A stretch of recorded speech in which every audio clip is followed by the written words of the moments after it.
So mga boss, magpag-upload naman tayo ng video natin. Shoutout nga pala kay Sir Garrett, tapos kay Sir Erwin, tapos kay Sir Kevin, tapos kay Sir Super Ace. Maraming salamat sa suporta nyo, sir. Shoutout din doon sa mga tropa na taga Mindoro. Tapos kay Jeremiah, shoutout din sa'yo, idol.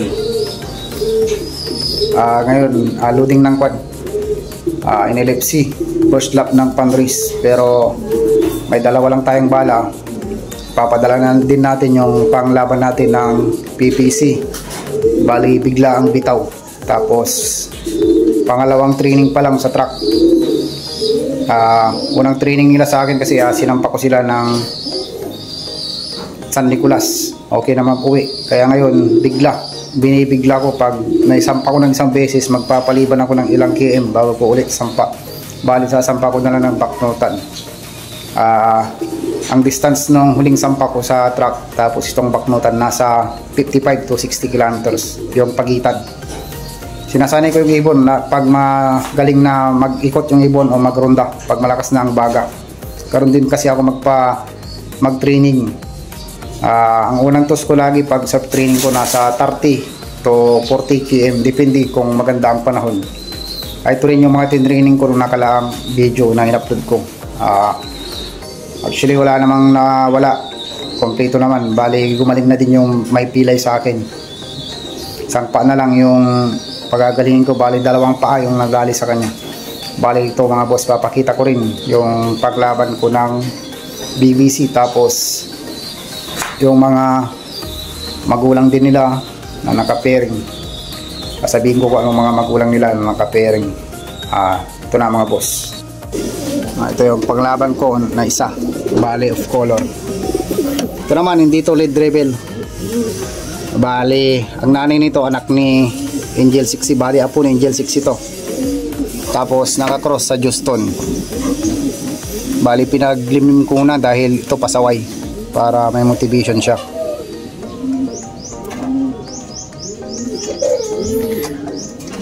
Ito naman anak ni Guhan, tapos yung fourth overall ng matnog ni Pare Wilmon, WSB line. Medyo kanto pasaway din sila, halos pasaway, kaya may pares na rin.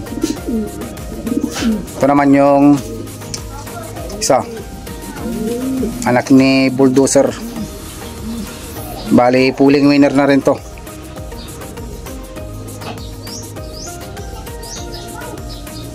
Mga young bird to ng PPC. Ito naman anak ni Angel, tapos si Paul George, Yelos. Bali ito yung mabilis na umuwi sa akin, kaso may pagkapasaway talaga dahil mana-mana lang yan. Yung tatay nito talagang makulit, may paris na rin siya. Ito naman, ito yung pilay. Tapos yung kaliwang paa niya, sumunod yung kanan, namamaga. Bali ito, sakit nito para typhoid, pero hindi siya na tinamaan ng grabe sa paa, dumali yung para typhoid niya. Minsan yung tumadali yung para typhoid sa pakpak, yung hindi na makalipad yung ibon.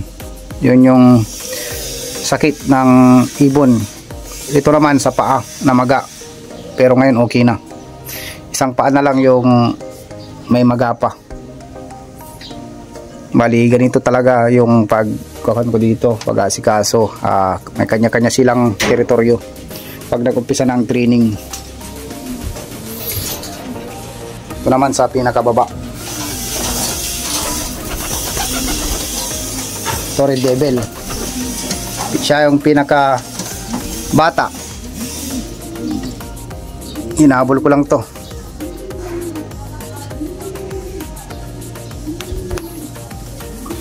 Naman yung pinakapasaway dito, tapos malaking ibon. Bali Dismit Matis, bagong kwan lang to, bagong subok, pero anak siya ni Maria, kapatid siya ng champion ko ng Panris. Medyo pasaway pa sila, lalo hindi ko pa sila masyadong matututukan. Pero itong mga susunod na buwan, dahil training na, talagang dito na ako magpo-focus. Ito naman yung isang ibon din, kay pare Wilmer. Bari survivor siya ng baliling. Bali tinamaan yan ng baliling pero na-recover. Ito naman yung si Maulo. Ito naman panalo na rin to sa pooling. Bali may inakay siya. Pinagsubo ko dahil talagang hirap nila papasugin pag walang motivation. Nagsusubo siya. Hanggang ko lang yan. Bali nagpapasubo ako mga 80 km pababa. Pag umakyat na doon, hindi na ako nagpapasubo dahil stress. Ito, ang ganda nito. Anak ito ni Paul George, tapos si Angel Pearl Eye. Bali pooling winner na rin to.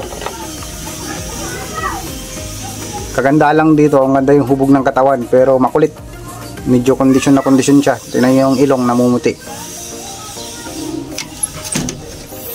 Ito naman yung mga pang summer ko ng BBC.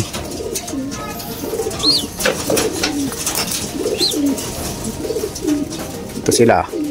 Bali dito matibay sa viewing. Kung alin yung magkasakit, mabubuhay, yun ang panglaban. Hindi ko sila nilalagay sa loob ng loft. Diyan lang sila. Umulan umaraw, mga 2 weeks pwede na sila parondahin pag hindi na malabo yung mata. Umulan umaraw, dito lang sila. Dahil kapag mahina yung resistensya, magkakasakit, mamamatay. Ganoon lang talaga ang pag-iibon. Matuto rin tayong magsala ng ibon. Sa akin, pag mahina yung ibon, walang magagawa. So pag gusto ko dito, matatamaan na sila ng 1 accord o kaya kuraysa. Para pagdating ng training, matamaan naman sila. Kabisado na nila yun, kaya na nilang gumaling. Problema kasi pag tinamaan ka ng sakit sa training, mas lalong mahirapan. Ginagamot ko nga pala sa 1 accord, pwedeng subukan nyo yung Amtil kalahati, umaga hapon, basta bago magpakain. Kukunin ko sila isa-isa mga boss para makita nyo kung paano yung pagbe-breed, tapos yung katawan nila. Ang guwapo. Ito mga boss, yung bago kong susubukan, pula. Pang summer ng BBC. Bali ang nanay nito si Demonita, yung nanay ng lap champion ko ng Matnog sa Alpha.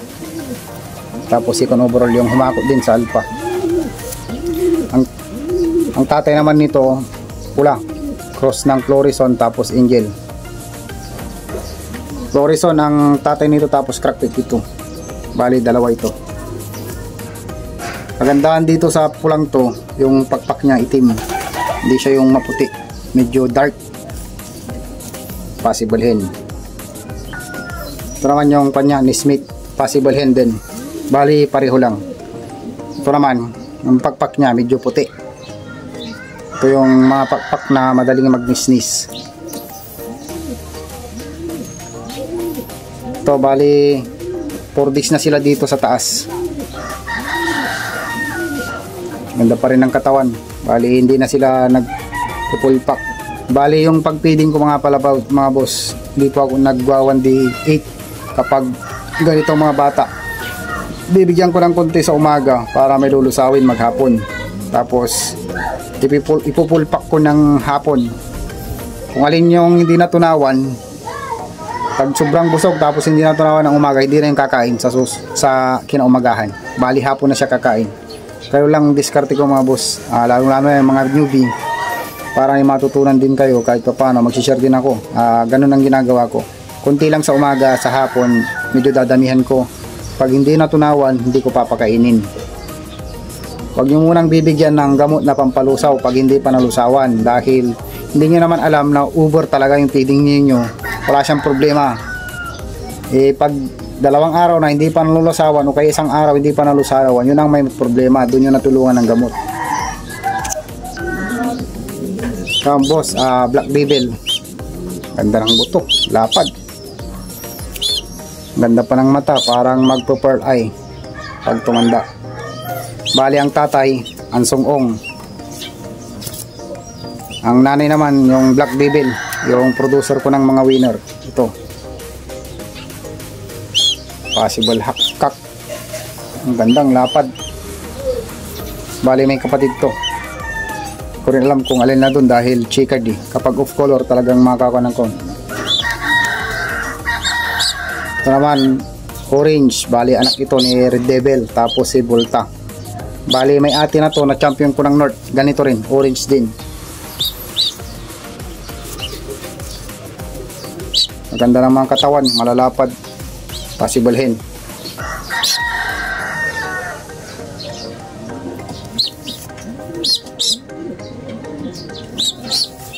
To medyo ugali ng nitong mga to pasaway, pero pag naturuan mo na, pag kumanda na yung lipad, mahirap na sila dagitin. Naman Yelos, bali anak ni Paul George, tapos ang nanay nito kapatid ni Bulldozer, bali Dismith, tapos Vandenbroek ang lahi nito.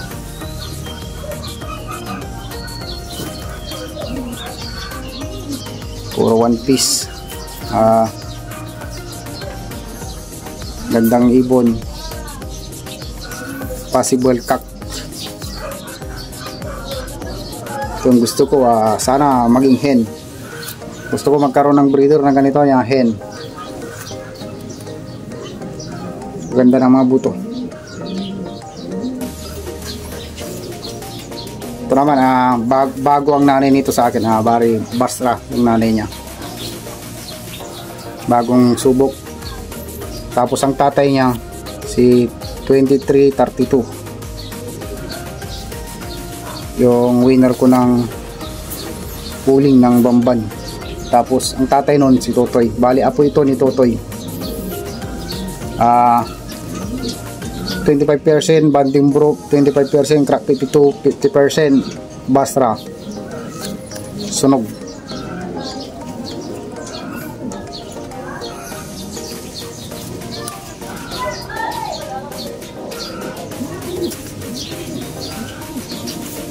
Possible cut.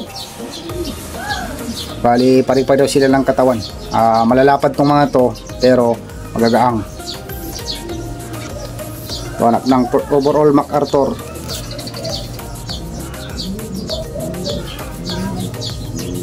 Lahi ng kon ito, tatay niya.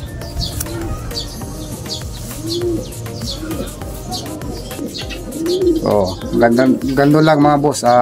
Maraming salamat sa patuloy pa rin pagsuporta sa akin.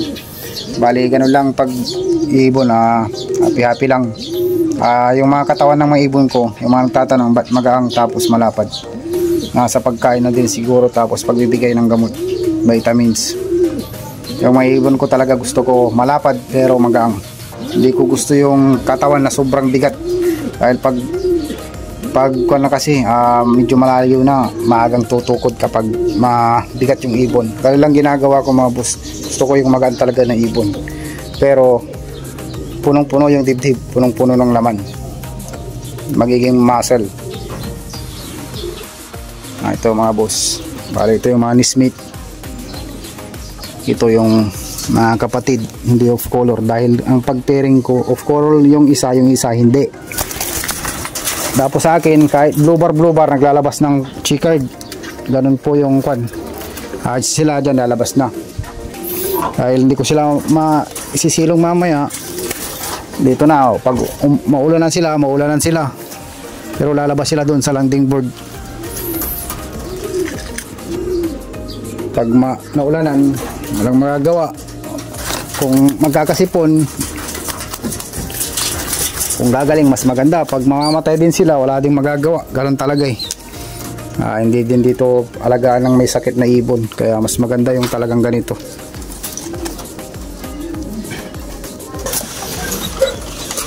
Ito na sila mga boss. Bali, aakyat na yan doon sa harap. Tapos mamaya tatawagin ko sa sabay pito.